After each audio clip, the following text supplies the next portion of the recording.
So I'm making this video because I think there's a really big issue going on in the gaming community right now that I don't see any major video game journalist and outlet talking about. And that is the huge issue of transphobia that is currently occurring in the Last of Us community. But let me provide some context before we actually get into the meat of what I'm talking about there. For those of you who don't know, I am a huge gamer, and one of my favorite games of all time is The Last of Us. And honestly, despite Naughty Dog's game coming out in 2013, I still to this day don't think there is a game that has a better combination of writing, acting, story, tone, cool random sci-fi stuff, and thought-provoking ideas and an ending. And certainly, there have been games that have better used the medium of video games to tell their stories than Naughty Dog did in The Last of Us. But in terms of the actual story told and how they told that story, I don't think that The Last of Us has been topped yet in video games, even with something like God of War coming really, really close. But one of the major reasons that I absolutely adored The Last of Us was its handling of LGBTQ issues and characters. Basically, it's the idea that this game doesn't make the queer character in the game defined by her queerness, yet still allows her specific sexuality to influence her character. And by that character, I mean Ellie, by the way. When we first meet Ellie in The Last of Us, she's just a badass young girl who may be the savior of humanity several years into a fungus-spread zombie pandemic. You know, normal kid stuff. Or at least, normal nowadays. At least we got the wear sweatpants all day apocalypse, right? And not the zombie one? But regardless of that, in the game's DLC, Left Behind, we learned that Ellie had a short-lived romance with another young girl her age, one that sadly ended in tragedy. And this tragedy informed her character's development in the main game, showing why she was so fatalistic, distant, and not exactly trusting. So again, this was a character whose main defining feature was not that she was gay, but her gayness did play a part in her characterization, and I think that that is one of the best ways to do LGBTQ representation in today's day and age. And judging from the trailer for Last of Us Part 2, that looks to be continuing into the sequel, which I am so excited for. And The Last of Us' handling of LGBTQ characters has largely been championed by the gaming community as a whole. Sure, there were the typical ranting guys yelling, "How dare SJWs ruin my game with fungus zombies with communities that actually exist in the real world? How dare they?" You know, you get that with pretty much any time anyone other than a cis straight white dude appears in a game. Which, by the way, as I should always say, and here's the caveat, I don't hate you cis straight white dudes, you're wonderful, but you're not the only people in the world, and maybe other people should be in games. But those types of people who were ranting like that were mostly few and far between.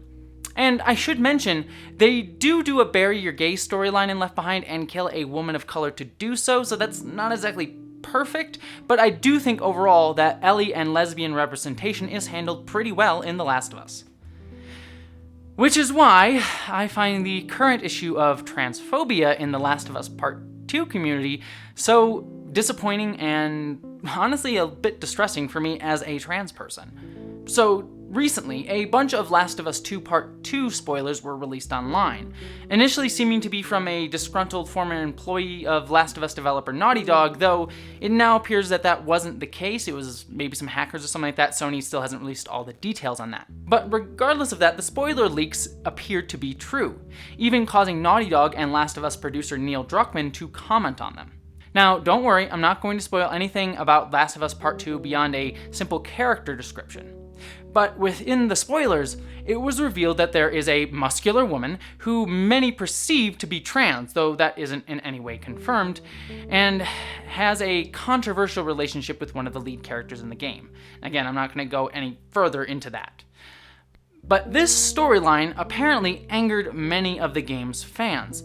And instead of critiquing or criticizing the game or developers like one should if you have a problem with a storyline, some are lashing out at the character that they perceive as trans, sharing tons of transphobic comments and memes on the game's subreddit Last of Us Part 2. Now, I'm going to show a few examples here of what I'm talking about, but please feel free to skip ahead to the time below if you don't wish to see them, which I totally understand. Now, I won't be breaking all of these down, but they are all clearly targeting a woman, trans or not, for having broad shoulders and a more masculine appearance. Which once again falls in this common transphobic and sexist idea that women, cis or trans, have to be a specific body type or look.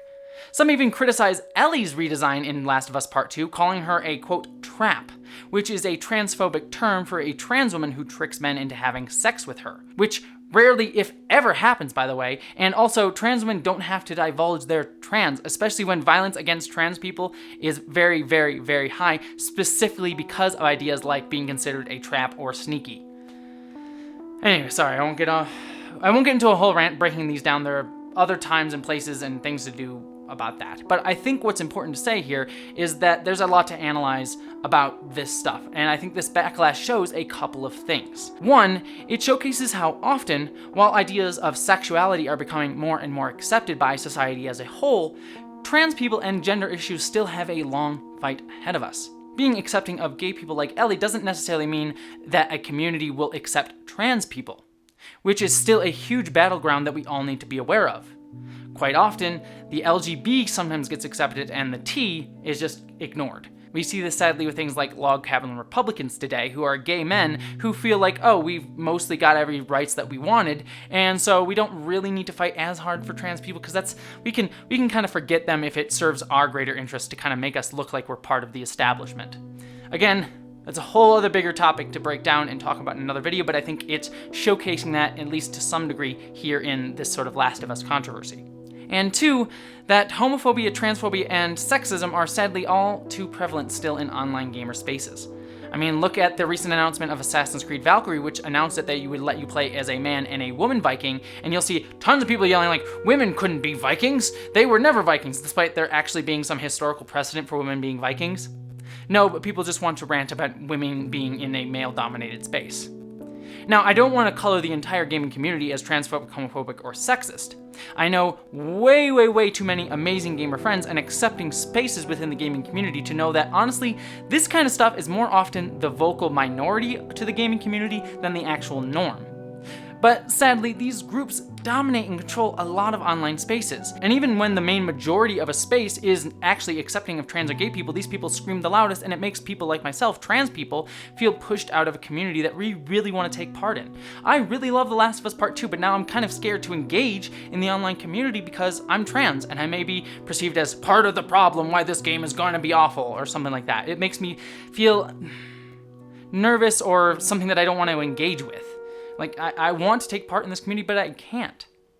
And it also gives the perception that the entire gaming community as a whole is transphobic, homophobic, or sexist, which just prevents the gaming community from just growing up. It's honestly incredibly frustrating. And like I said, I know it's not the norm, but it is something that constantly drowns out other pieces of the community. And it's really a problem that we need to directly discuss. But in the end, this isn't going to sour my enjoyment of the game. If anything, the only thing that will actually sour me on my enjoyment of Last of Us Part 2 will be the fact that apparently Naughty Dog works its employees so hard that one employee had to rent a second apartment closer to the company during Uncharted 4's development, so he didn't have to waste time, commuting or spending time with his wife and child. Yeah, that's a thing that actually happened. Crunch is, again, another huge issue that we should talk about within the gaming industry. But, back on topic, I'm really looking forward to this game, and I'm going to judge it honestly when it comes out. And honestly, if there is a trans woman in the story, I'm really excited to see how they'll depict her, good or bad. While I certainly don't like harmful stereotypes in my games, I trust Naughty Dog enough to think that they'll do at least a good job and have their heart in the right place with a trans character. And maybe they will fail here or there in the representation of a trans character, and I will happily critique and criticize while also celebrating where they got right. That's what good criticism is for, not just spewing transphobia. And that's what this channel is all about. To not hate a creator or a work of art, even when it fails in its depictions of groups of people who are marginalized, specifically my own as a trans person. Unless, that art is intended to hurt or marginalize somebody. But this channel is about offering up an honest critique and showing what we can learn even from failures and good representation. Because sometimes mistakes and failures allow us to learn how to do better and be better humans. So, yeah.